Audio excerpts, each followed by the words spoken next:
ओम पितृदेवताय नमः।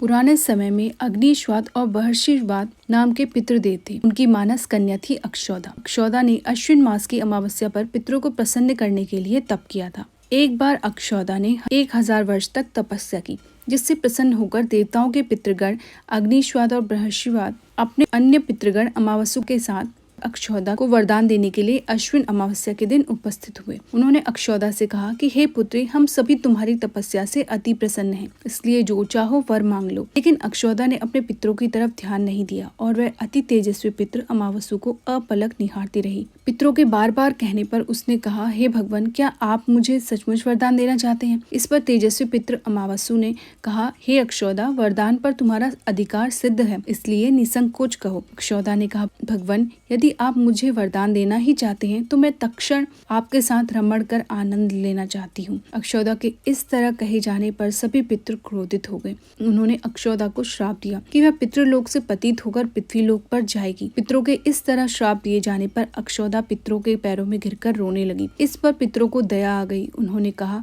कि अक्षौदा, तुम पतित योनि में श्राप मिलने के कारण मत्स्य कन्या के रूप में जन्म लोगे। पितरों ने आगे कहा कि भगवान ब्रह्मा के वंशज महर्षि पाराशर तुम्हें पति के रूप में प्राप्त होंगे। तुम्हारे गर्भ से भगवान व्यास जन्म लेंगे।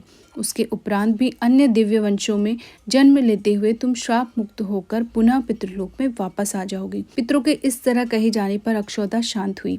अमावस्या के ब्रह्मचर्य और धैर्य की सभी पितरों ने सराहना की एवं वरदान दिया कि यह अमावस्या की तिथि अमावस्या के नाम से ही जानी जाएगी। जो प्राणी किसी भी दिन श्राद्ध न कर पाए वह केवल अमावस्या के दिन श्राद्ध तर्पण करके सभी बीते 14 दिनों का पुण्य प्राप्त करते हुए अपने पितरों को तृप्त कर सकते हैं। तभी से प्रत्येक माह की अमावस्या तिथि को सर्वाधिक महत्व दिया जाता है और यह तिथि सर्वपितृ श्राद्ध के रूप में मनाई जाती है।